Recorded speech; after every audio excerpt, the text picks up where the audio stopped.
നമസ്കാരം, മലയാളി വാർത്തയിലേക്ക് സ്വാഗതം. സംസ്ഥാനത്ത് വിവിധ ഇടങ്ങളിലെ ആളുകളുടെ മൊബൈൽ ഫോണുകളിൽ ഉയർന്ന ബീപ് ശബ്ദത്തോടെ അപ്രതീക്ഷിതമായി ഒരു മുന്നറിയിപ്പ് സന്ദേശം വന്നതിന്റെ ഞെട്ടലിലാണ് പലരും. കഴിഞ്ഞ ദിവസം തന്നെ ഇത്തരമൊരു സന്ദേശം വരും, ആരും പേടിക്കരുത്, ഭയക്കരുത്, ഫോൺ എറിഞ്ഞ് ഓടരുത് അടക്കമുള്ള വാർത്തകളും വന്നിരുന്നു.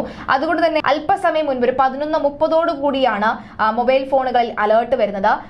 ഇത്തരത്തിൽ മലയാളത്തിലും ഇംഗ്ലീഷിലും ഒക്കെ തന്നെ അലേർട്ട് വന്നിരുന്നു. നിങ്ങളിൽ പലർക്കും ഇത്തരം ഒരു അലേർട്ടുകൾ എത്തിക്കാണും. എന്താണ് സംഭവിച്ചതെന്ന് അറിയാതെ പലരും മൊബൈൽ ഫോണുകൾ കയ്യിൽ നിന്നും താഴെ വെക്കരുത്. ഉയർന്ന ബീപ് ശബ്ദത്തോടൊപ്പം തന്നെ വൈബ്രേഷനും ഫോണുകൾക്ക് ഉണ്ടായതായാണ് പലരും പറയുന്നത്. എന്താണ് സംഭവിച്ചത് എന്ന് വെച്ച് കഴിഞ്ഞാൽ, മൊബൈൽ ഫോണുകളിൽ ഉയർന്ന ബീപ് ശബ്ദത്തോടെ അലേർട്ട് വന്നതിൽ ആരും ഭയക്കേണ്ടതില്ല. കേരളത്തിൽ പുതുതായി പരീക്ഷിക്കുന്ന സെൽ ബ്രോഡ്കാസ്റ്റ്, അതായത് സെൽ ബ്രോഡ്കാസ്റ്റ് അടിയന്തര ഘട്ട മുന്നറിയിപ്പ് നൽകുന്ന സംവിധാനം സംബന്ധിച്ച പരിശോധനയുടെ ഭാഗമായുള്ള മുന്നറിയിപ്പ് ശബ്ദങ്ങളും വൈബ്രേഷൻ മുന്നറിയിപ്പ് സന്ദേശങ്ങളുമാണ് ഇന്ന് നിങ്ങളുടെയൊക്കെ മൊബൈൽ ഫോണുകളിൽ എത്തിയത്. ചിലർക്കൊക്കെ എത്തിക്കൊണ്ടിരിക്കുന്നതേ ഉള്ളൂ, ചിലർക്കൊക്കെ തന്നെ ഇനി വരാം. ചിലർക്ക് നേരത്തെ 9:28 കൂടി തന്നെ ചിലർക്ക് വന്നിരുന്നു. ദേശീയ ദുരന്ത നിവാരണ അതോറിറ്റി, കേന്ദ്ര ടെലികമ്മ്യൂണിക്കേഷൻ വകുപ്പ്, സംസ്ഥാന ജില്ലാ ദുരന്ത നിവാരണ അതോറിറ്റികൾ എന്നിവർ ചേർന്നാണ് ഈ പരീക്ഷണം നടത്തിയത്.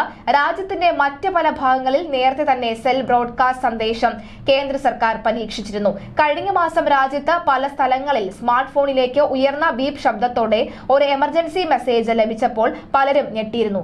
എന്താണ് സംഭവിക്കുന്നത് എന്ന് മനസ്സിലാവാതെ തന്നെ പലരും തുറന്നു നോക്കിയപ്പോഴാണ് കേന്ദ്ര സർക്കാർ അയച്ച മുന്നറിയിപ്പ് സന്ദേശമാണ് എന്ന് വ്യക്തമായത്. വളരെ നിർണായകമായ എമർജൻസി അലേർട്ട് എന്ന ശീർഷകത്തോടു കൂടിയാണ് ഈ എമർജൻസി മെസ്സേജ് പലരുടെയും ആൻഡ്രോയിഡ് ഫോണിലേക്ക് എത്തിയത്.